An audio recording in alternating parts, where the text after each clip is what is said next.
Welcome to the Empowered Living Zone, where you can create the life you crave. With me, Dr. A, as a psychologist for over 30 years, a transformational life coach, and an expert in self-empowerment, my life's work has been inspired by the beautifully powerful resilience of the human spirit. We will share stories and successes of people who have not only overcome personal adversity, but have used their traumas and hardships courageously as a springboard into greatness. Create positive transformational shifts on your way to achieving phenomenal success. Get ready to level up as you move beyond the challenging terrain of your life's journey into the empowered living zone. Ignited by spirit, fueled by purpose, and guided by vision, the Empowered Living Zone show starts now. Welcome to the Empowered Living Zone, where we explore self-empowerment, personal growth, and journey to becoming our best selves. I'm Dr. A, your host, and today we're joined by David Cory, a renowned emotional intelligence leadership coach.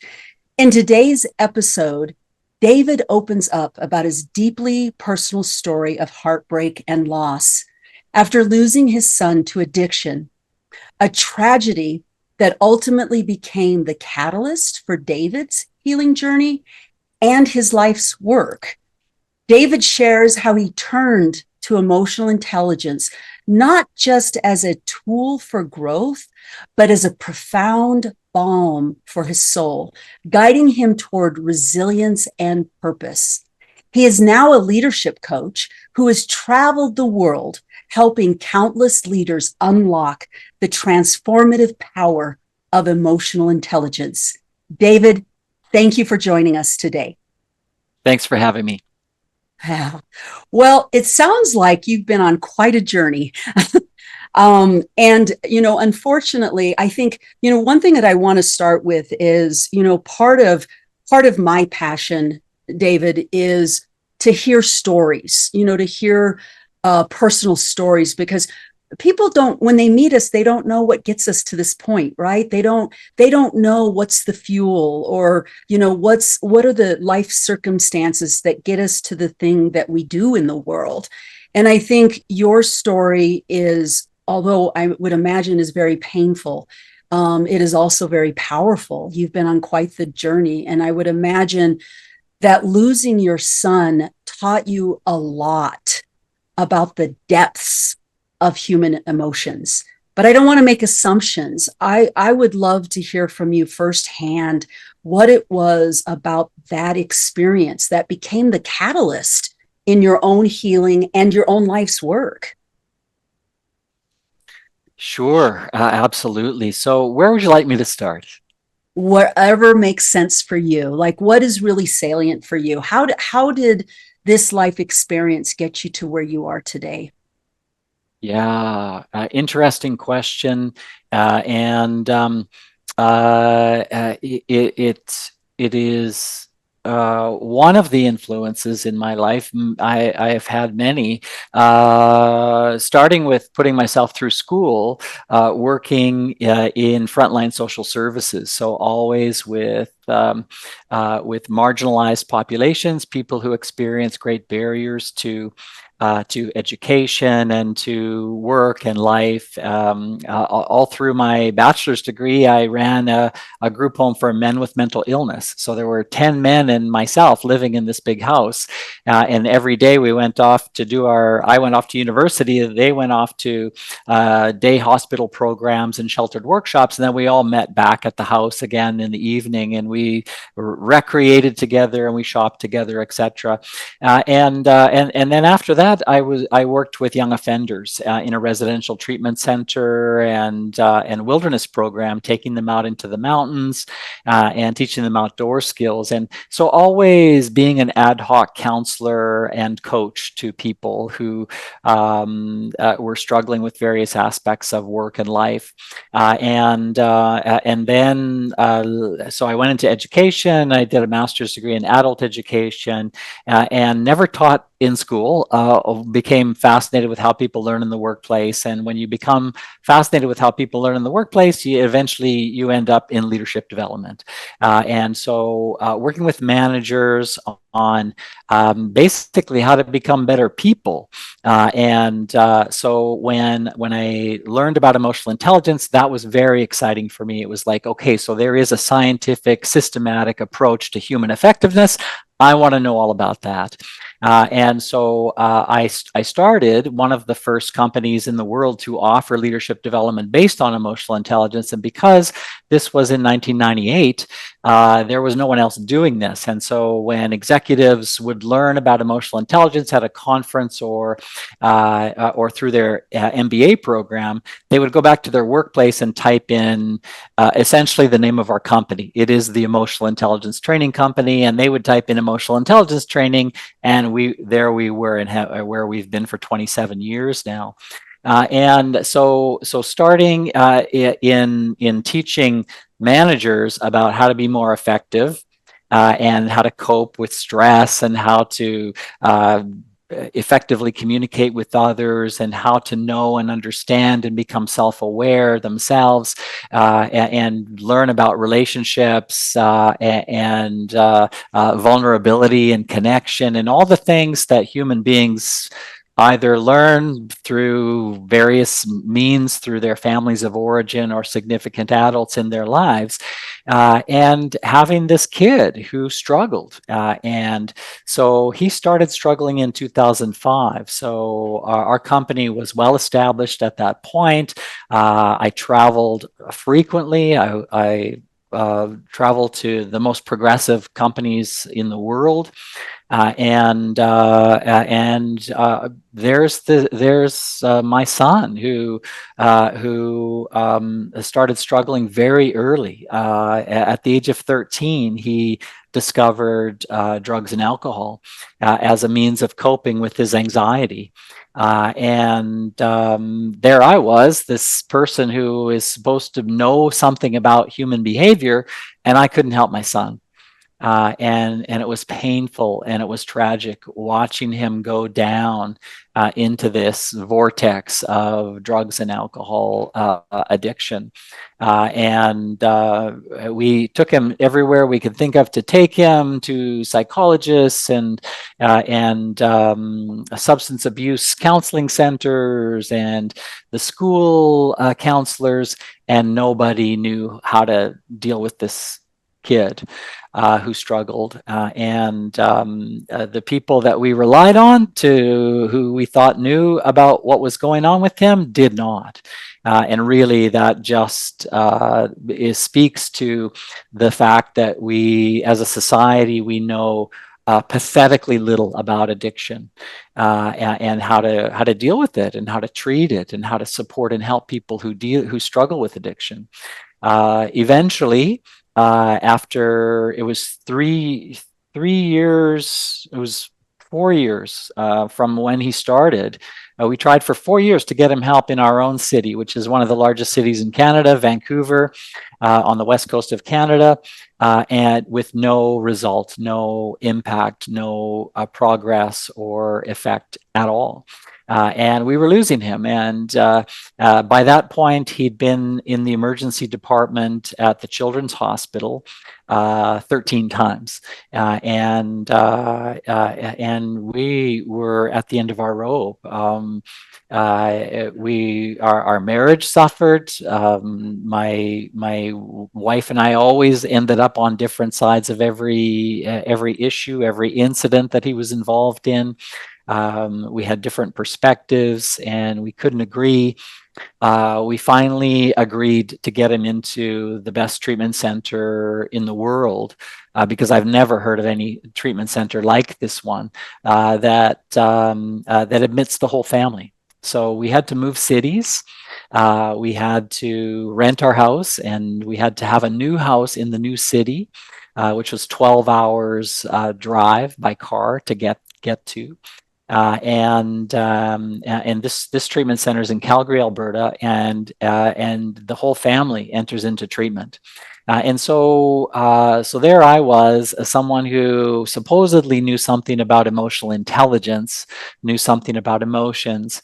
And one of the first things that the counselors at the center said was, "You're full of pain and shame." And I thought, no, I'm not. I'm full of hope. I got him here. You're going to fix him. You're going to treat him, and things are going to be good. And what I didn't realize was I had to deal with my own pain and my own shame in order for me to get well. I didn't know I was sick, and I was sick in the kind of codependence that comes about when people that you love are addicted. And so we had to look at that. So there were special sessions for parents. There were special sessions for fathers. There were special sessions for mothers. There were special sessions for the entire family together, and we all took care of the center together.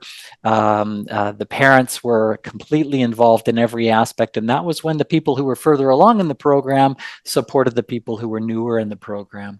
And it was this incredible family-centered model where as soon as we were further down the line, well, when we first got there, other families were taking our son home with them. And we didn't understand that part of the program. That just seemed very strange to us. And we thought with a lot of anxiety that we were going to have to bring these teenage drug addicts home to our house at some point, which was in fact the case. And that happened. But we realized at some point that this is actually all about ultimately love. And recreating those family moments. And I don't know if you've ever had a guest youth in your home, but they are very well behaved. And when the youths are in their own homes, they're not so well behaved, or at least that's a possibility. And so what we learned was to sort of we all had to kind of get reprogrammed in a way. We'd lost our way in terms of what it meant to be a family together, to deal with all these emotions that we were overlooking, like the pain and the shame, the pain of losing our son to addiction, first of all. And so we were all doing the 12 steps of AA, which I never would have looked at or even considered as something that would be helpful for myself, because I wasn't an addict. How would I benefit from a program that was designed for addicts? And I also smile when I think back to that time, thinking that it was important what a child or any individual was addicted to, but it's absolutely irrelevant.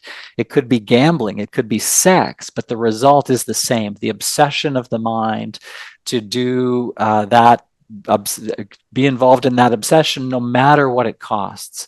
And we watched dozens and dozens of youth go through the exact same pattern and process right in front of our very eyes. We were in those therapeutic meetings with them, dealing with their pain and shame of being an addict.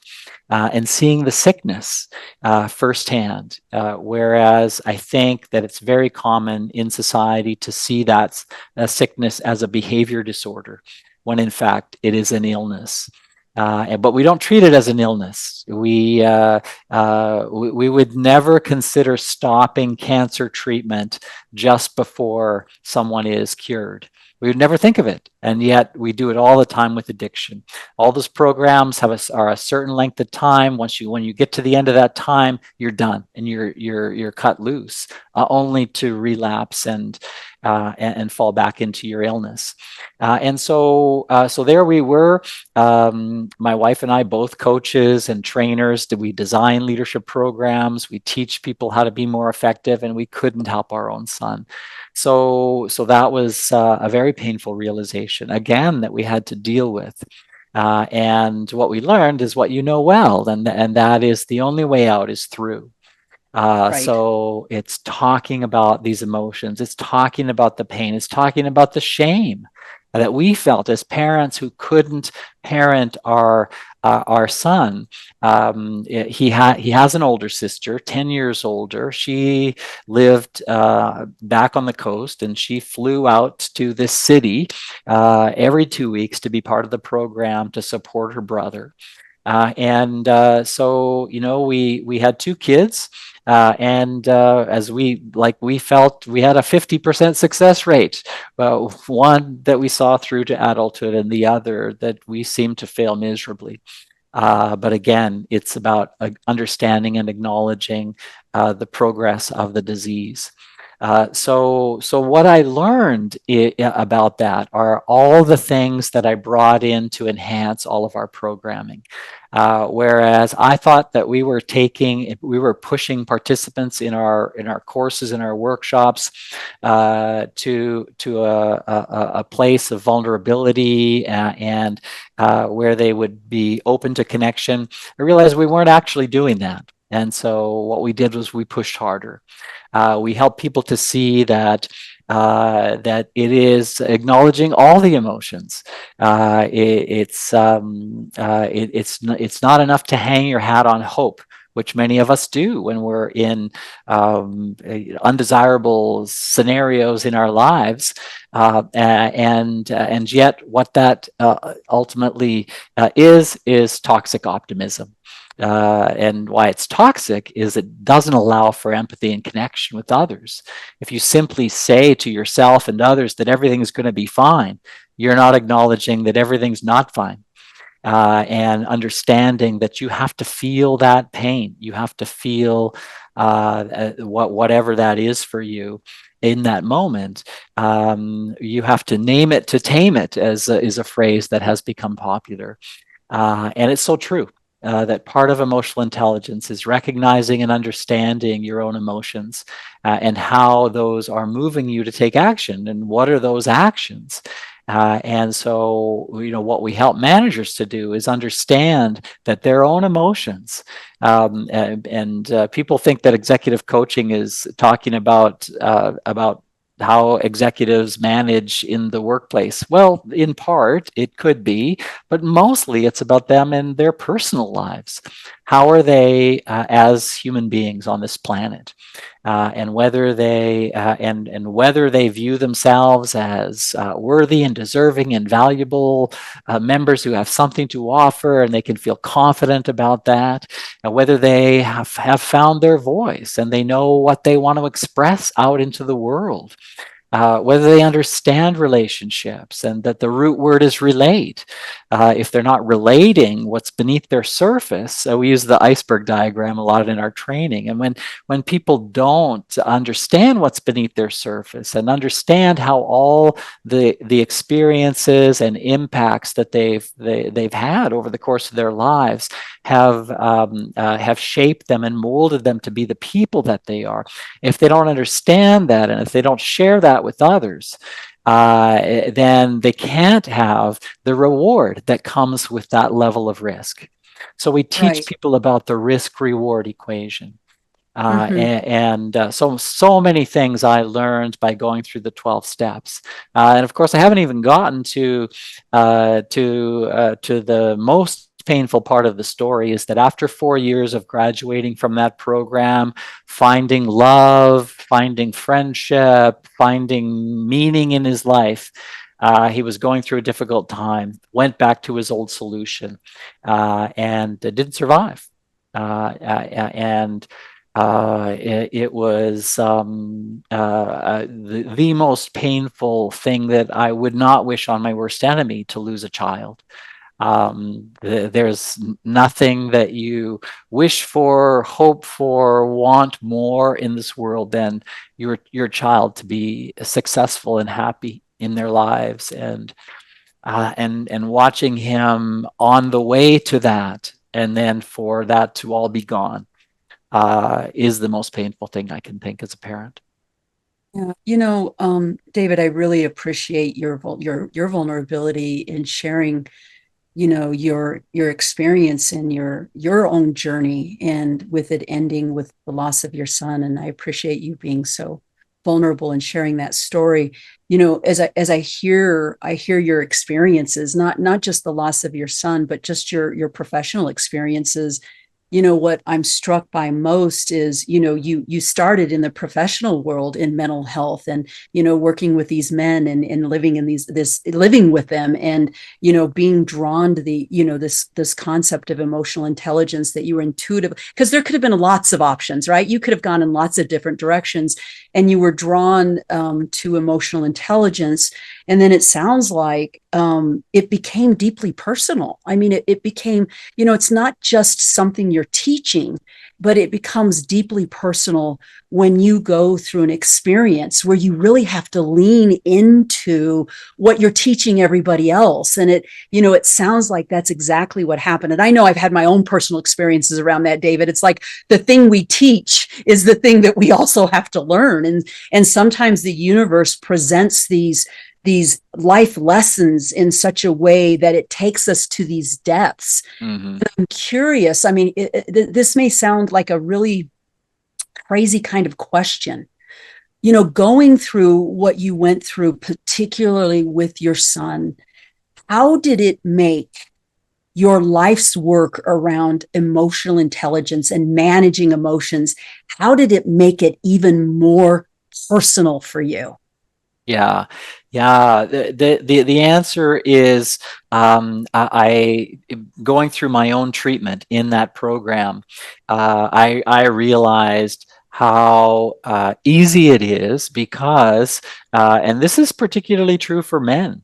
We have been socialized to believe that our emotions are not that important. That we, as the hunters and the gatherers, and the fixers of all problems, we just need to do our jobs.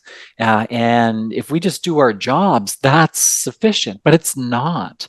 It actually keeps us walled off from the people that we care about the most in this life.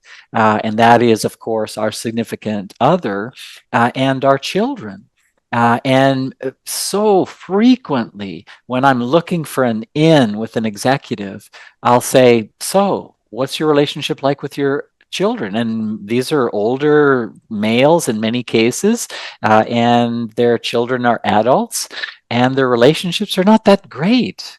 And they're not that great because while they care about them deeply and love them, they don't share themselves with their children.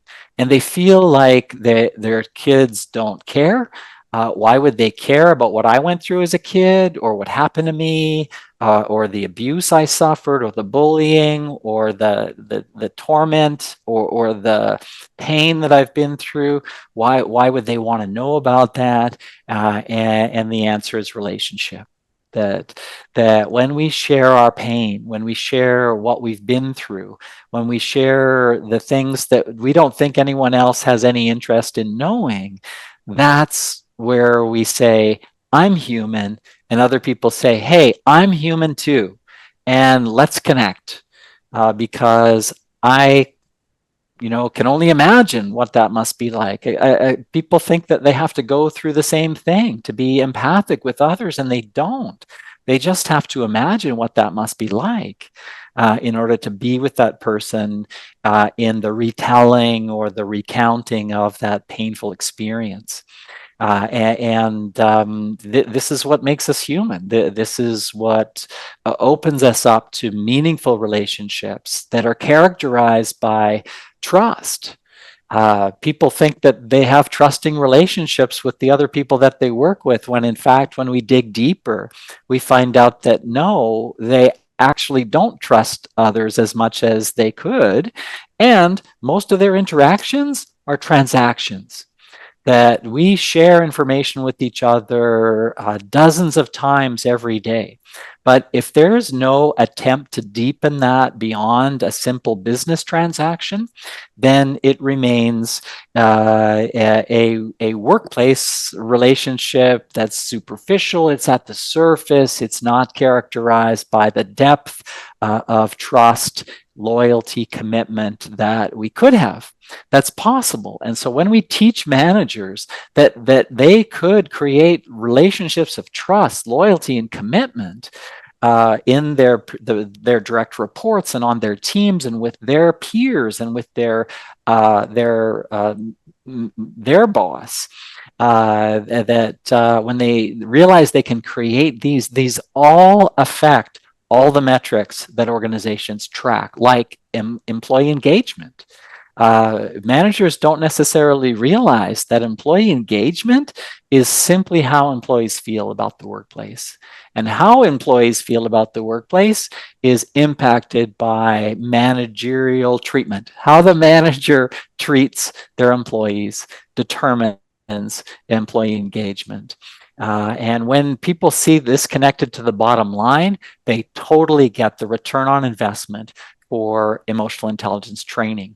And some organizations are frankly not ready for this. They start this journey, and they look at what we're going to be doing and talking about and how we're going to help people evolve as human beings, and they say, nope, we're not doing that. That's too risky for us. And we get this anxiety from human resources professionals who say, what you're suggesting, we just don't do here at our company. And so we're just going to stick to doing what we do, which is our area of technical expertise. But this human development that you're talking about, we're not doing that.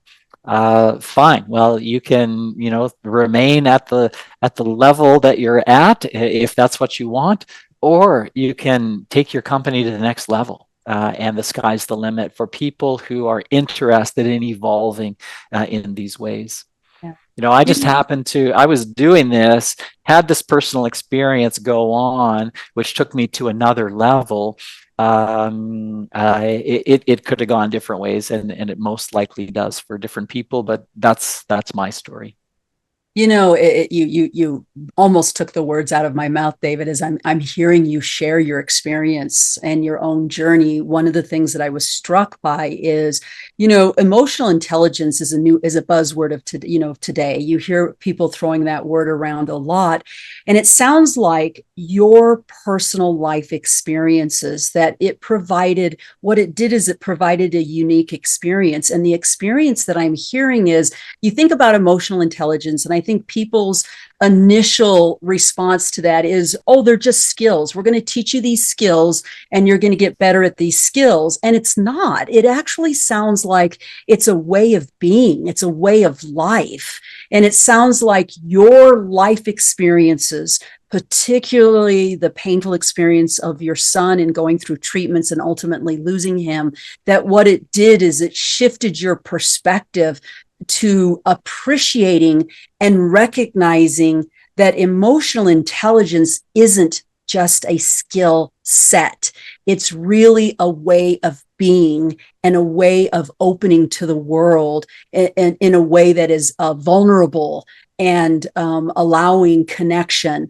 And I think that's a very powerful perspective to add to this. And you know what I'd like to do? I know we've got to take a really quick break, David. And when we come back, I'd really like to dive into this idea of emotional intelligence. What really is it? And it's not just skills, but, especially with your spin, I would love to hear your perspective on how you would unpack this for our listeners, not only unpacking what it is, but why buy into it? Why is it important? What is it going to do, for us in our lives? And so I'd like to do that. We're going to take a really quick break. You're listening to the Empowered Living Zone with me, Dr. A, and my guest, David Cory. We'll be right back.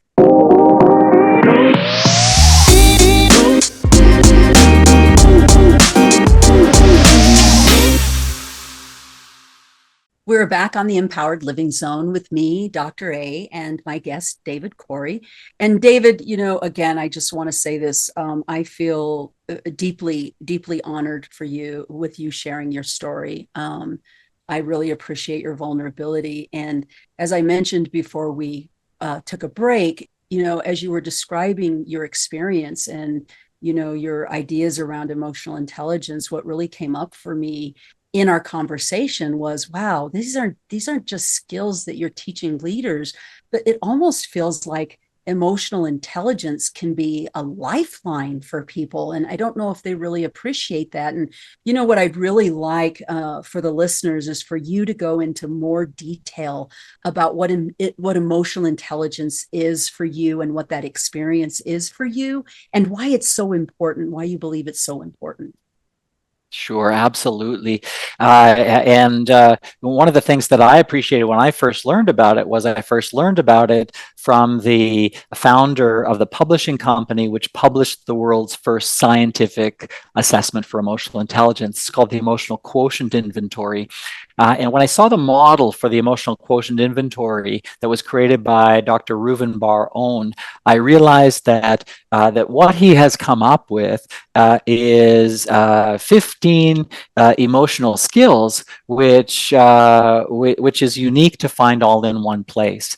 And I realized that these 15 skills are things that we learn in spite of ourselves in order for us to survive as human beings. We learn them.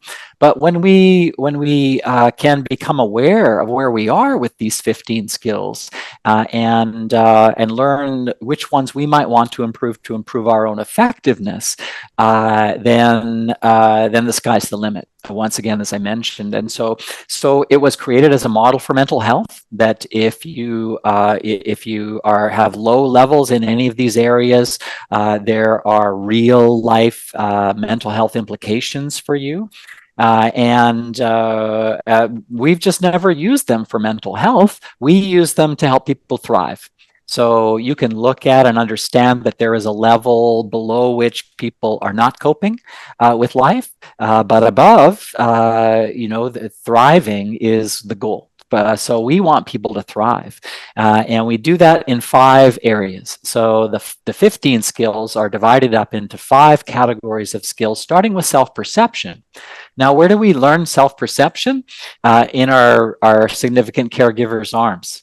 We learn that we belong, that we're valuable, that we're worthy, that we're deserving or not.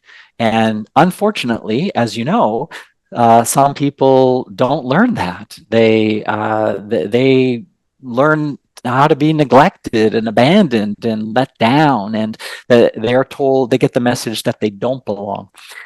So how do we counter those messages? We have to go to the level of belief. What do you believe about yourself? And beliefs are incredibly important. In fact, I'm presenting at a conference this fall on your emotional intelligence and your beliefs, because once again, I've already mentioned one of those beliefs. If you believe that you have to be tough and you have to be strong to be a male in our culture, then you will be less emotionally intelligent, because emotional intelligence is really about knowing and understanding your emotions and sharing those widely. Now, that means that you are incredibly strong and incredibly tough, but not according to the traditional notions of toughness and strongness as strength in our societies. And so we have to challenge traditional beliefs in order to become more emotionally intelligent, because those beliefs that we have believed, and as you know, beliefs are all made up. And so we have to challenge what we believe. Where did it come from? Why do I believe it? Do I believe it just because my parents told me to believe it? Or is there some really good, solid evidence for that belief? And how does it serve me? We have to ask ourselves, how does this belief serve me? How does this belief not serve me? So emotional perception is the first category of skills. The next category is emotional expression. And of course, as infants, we scream and cry and stuff happens for us. As adults, if nobody knows what we want, how can we expect to actually get it? So how are we going to make our needs and our desires and our wishes and our boundaries, how are we going to make those known to other people? How are we going to speak about those so that it doesn't sound egocentric, it doesn't sound selfish or self-centered, but it's just a clear expectation. How do we get better at that? And so we've broken all these things down into manageable steps and models. In our training sessions, we have people practice with each other and go through the steps, and understanding that emotions are ubiquitous, that we are always experiencing emotions, that, to your earlier question about, or to a question that everybody has, rather, what is emotional intelligence? Emotional intelligence was created as a thing. And my mission in life is to get people to stop thinking about emotional intelligence as a thing and to acknowledge and understand and become aware that emotional intelligence is how our brains work. That our brains do not process logic in an emotional vacuum, and you can't leave emotions out of it. I know what people mean when they say they want to leave emotions out of it, is they're under the old traditional belief that emotions mess things up. Emotions are not meant to mess things up. Emotions are meant to help us navigate life in an enhanced way. And when we disregard our emotions, we disregard our built-in guidance system. And so what I want people to know is that emotional intelligence is about human effectiveness. This is about what is effective for us human beings. These are our 15 emotional skills. Each one is a unique emotional skill. Just for an example, within a self-perception, the first one is self-regard. How do you regard yourself? And some people say, well, how can self-regard be a skill? And we all know the times that when we regard ourselves in ways that help us achieve our goals, and we all know when we've been in our own way because we've had imposter syndrome, or we've struggled with our confidence, or we've struggled with how we viewed ourselves as someone who was not able or capable of achieving that goal.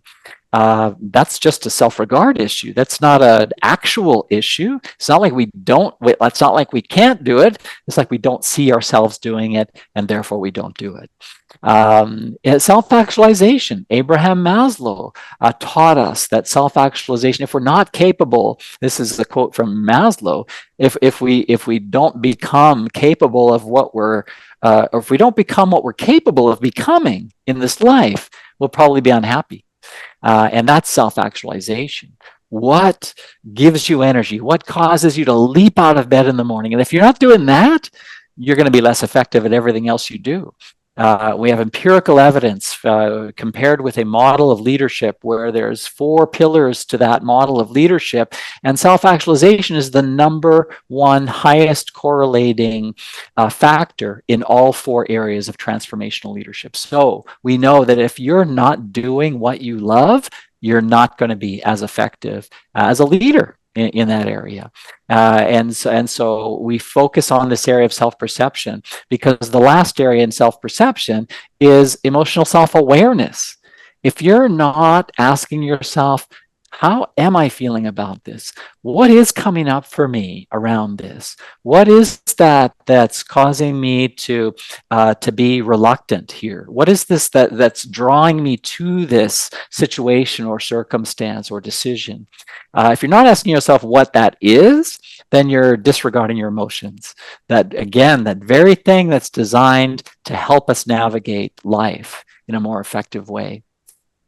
And of course, there are the extremes around emotion, like the fact that you won't learn how to deal with incredible pain that's beyond your wildest imagination until you're in it. That's how bizarre we human beings are. We know that we're going to be in this incredible place, and my wife Jill and I learned that. So when we lost Ben, that we had to learn about grief. And nobody teaches you about grief. Nobody tells you what to do. You don't learn until you are in it. And when you are in it, it is a full-on horrific and again, painful beyond wildest imagination. But we don't train people around that. And if I could give anybody one pointer, It's to find someone to talk to about that grief and what that's like for you, what it feels like. And it feels like a knife in your gut twisting. That's what it feels like. And you have to talk about, as you know, Dr. A, you have to talk about it till you don't have to talk about it anymore. And I talk about therapy. I talk about going to grief counseling. I talk about finding a therapist. I talk about going into therapy. I think everyone on the planet should have a therapist. And of course, as you know, not everyone does. Because we have this reluctance, we have this this reputation of therapy, and we don't hesitate to take our car to a mechanic. But when there's something wrong with us, the picking up that phone and talking and calling someone feels like the hardest thing ever. We have to get over that if we're going to if we're going to become more emotionally intelligent as a species. And again, so carrying on with the categories: emotional perception, emotional expression, finding your voice, using your voice for the benefit of you and the relationships that you're in, for your loved ones. Your loved ones want to know what is beneath your surface, what's going on in there. They want to know that.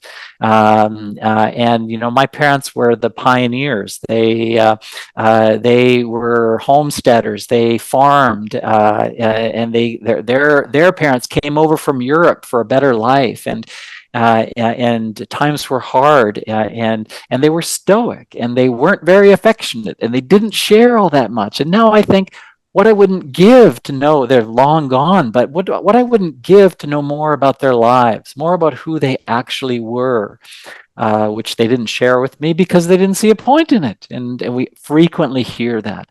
And we have to get over that. As I have one colleague on our team who says, we have to get more comfortable with being uncomfortable. That's the point of getting better at emotional intelligence, because frankly, there are uncomfortable emotions that no one wants to feel, and we call them negative emotions, but there's no negative emotions. There's just emotions. It's not negative that you're in pain.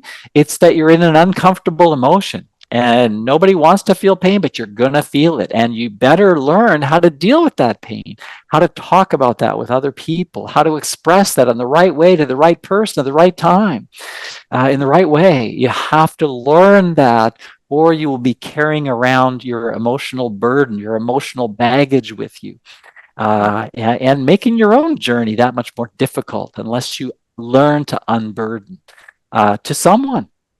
And there's always therapists. So the third area is all about the interpersonal. It's all about understanding what relationships are, and which are essential, critical emotional skills like empathy and social responsibility. That we all have a responsibility to make life better here on Earth, to not make it worse.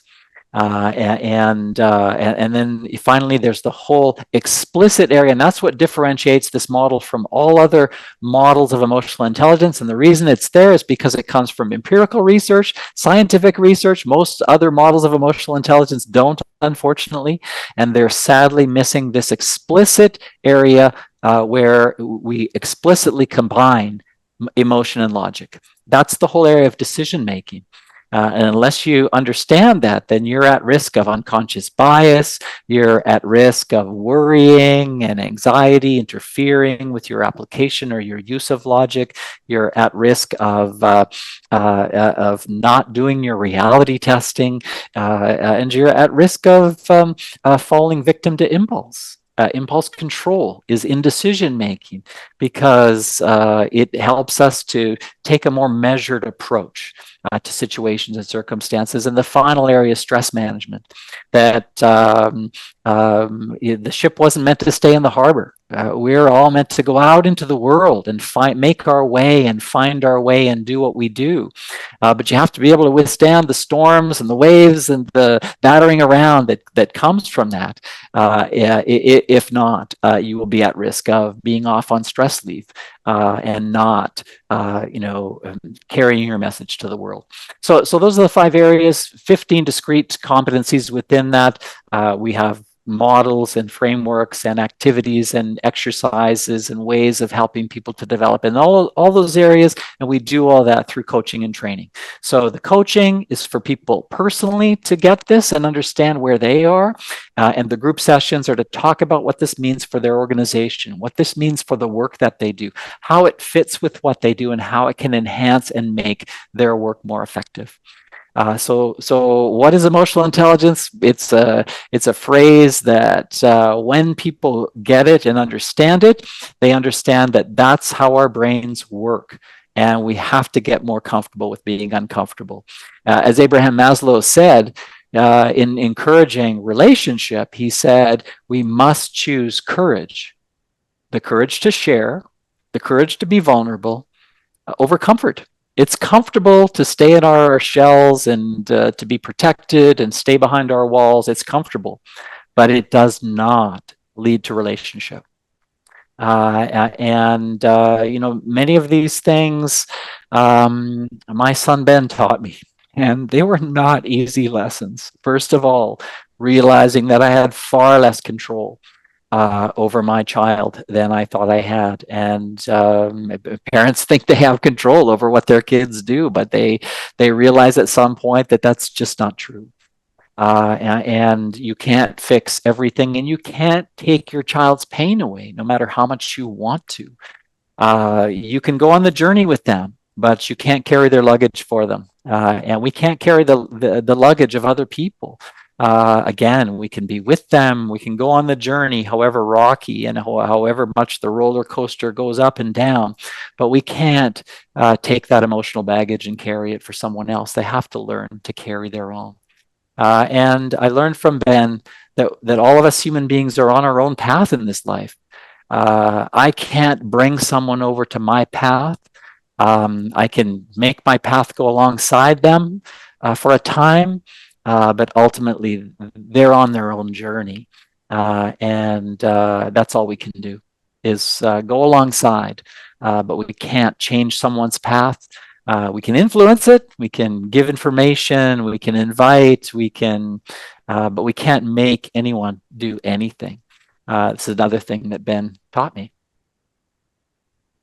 It's amazing. David, there's several things that come to mind as you share this. I mean, one of the things that really stuck out for me, and of course, again, I said this in our break, you're preaching to the choir here.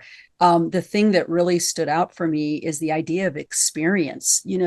This is really about, emotional intelligence is really about experiencing things out.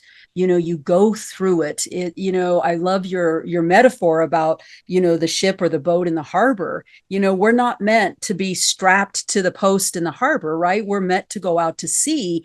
And, with life, life is messy. Life is just messy. You're going to get the storms. You're going to get the calm waters. And what I hear you saying about, what is the bang for your buck with emotional intelligence? What it does is it really helps you navigate. It helps you navigate. I think about, as you were describing the different elements of emotional intelligence, one of the things that was going through my mind is that there's a big piece of this that feels like it's overlapping with what I call self-mastery or even self-leadership, being able to manage what's happening in here, because we're humans. And what people don't realize is that we are feeling beings. We're not thinking beings first, we're feeling beings, and we have lots of things happening.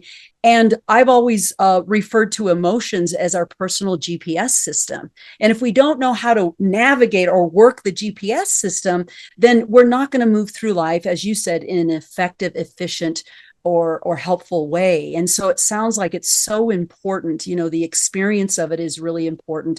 The fact that if we don't learn these things, it's like cutting off the wires to our GPS system, and it just makes life that much harder, right?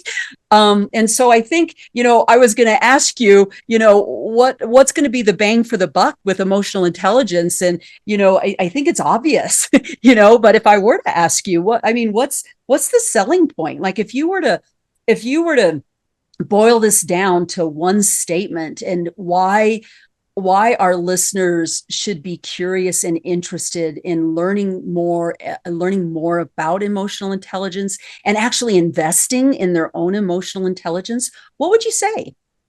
To have a great life. Right, There's, right. there's a unique and specific emotional intelligence profile for everybody, and so it's about finding the one that works best for you. You can imagine what the EQ profile for someone like Steve Jobs might have been. He was very good at certain things, but the tragic loss for him in the end were the relationships with his family. And if you could teach Steve Jobs a bit about emotional intelligence, so that he would have had better relationships with those people that were the most important people in his life. And you think that there's some people, some very wealthy people, doing some awful things in this world, and we could help them to not do such awful things if they were to learn more about the critical importance of these emotional intelligence competencies that we teach in our courses and programs. And it would mean that they would have fewer problems in their lives. We don't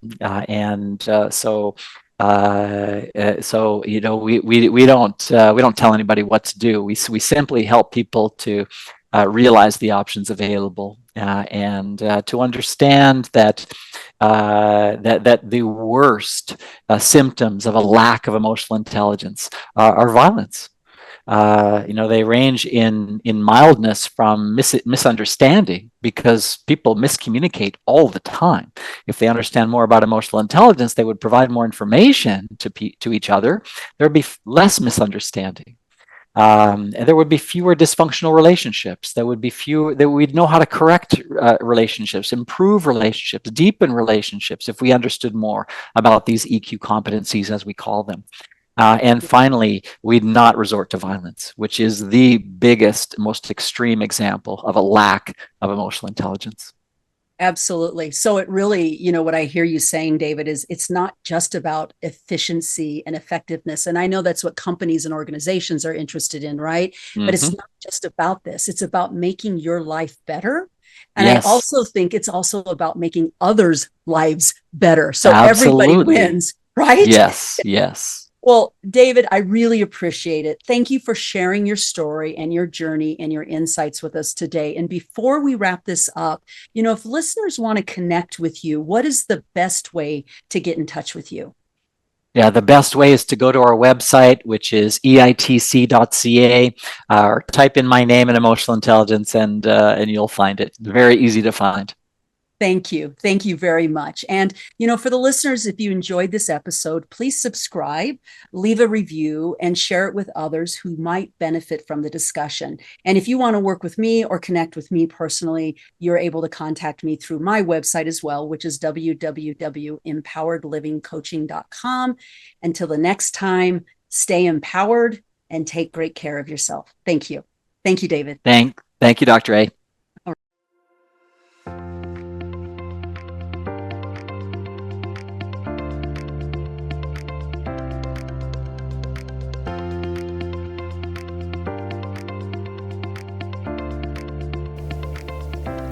Thank you for tuning in to the Empowered Living Zone show with me, Dr. A, to create the life you crave. Tune in on the first and third Tuesdays at noon Pacific time on transformationtalkradio.com and get ready for another show. Say yes to creating positive and empowering change in your life and move beyond life's challenging terrain into the zone of success. Be ignited by spirit, fueled by purpose, and guided by vision in the Empowered Living Zone. For more information on how to do deep transformational work with me and to create the life you crave, visit empoweredlivingcoaching.com. That's empoweredlivingcoaching.com. See you next time.